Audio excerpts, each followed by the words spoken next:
The internet is the most significant of all forms of communication because it allows for many different channels.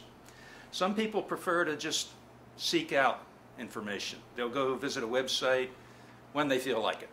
Other people like to be notified when something has changed. Other people like to subscribe to a blog or to some other source of information on the web and receive an email, or to have their blog reader bring them information as it becomes available. Other people prefer to have instant information, so they chat with each other through various instant messaging programs, and this has evolved now into messaging that we call tweets. And some people need to know right now. So there are a lot of variations here in the way in which people can communicate via the internet. One-to-one, one-to-many, many-to-one, business-to-business, business-to-consumer, consumer-to-business, and this is part of the evolution. The semantic web is another part of the evolution of the web. Today, the web has great content, it has great format, but it doesn't necessarily have good context. That's why when we do a search, sometimes we get 500 million hits when we really just want to have a few. The semantic web has web pages that have meaning, that have context. So when you see a web page, perhaps it could be an email, for example, and that email says, well, there's a concert coming up next Wednesday night at the Alice Tully Hall, and the New York Philharmonic is going to be performing a Mozart concert. Let's meet at Hugo's for dinner and then go to the concert. So today when you see that email, it's a bunch of words. But in the semantic web, all those words actually have meaning. So next Wednesday night means June 24th.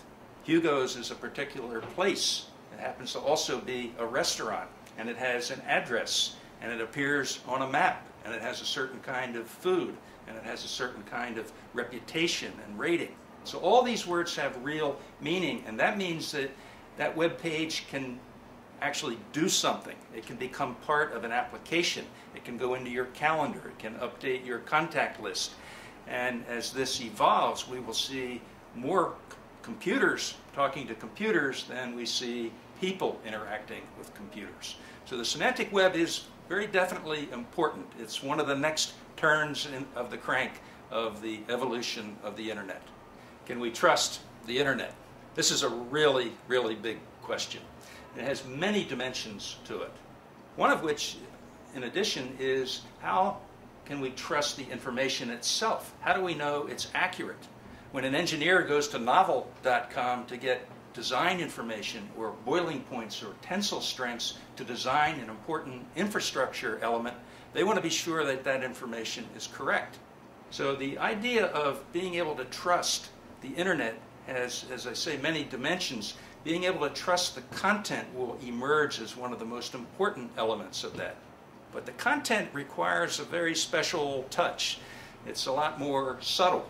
This is why we have information professionals such as are attending this excellent conference here in Washington. People who know not only the information, but they know about the veracity of that information. They know where to go to get information that you can trust.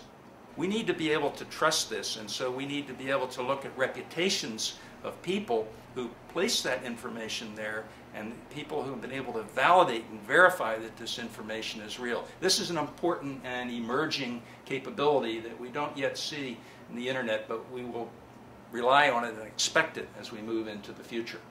Information professionals will have an increasing role in the future. Today, anyone can do a search, but the future of the internet is dependent upon knowing where to search.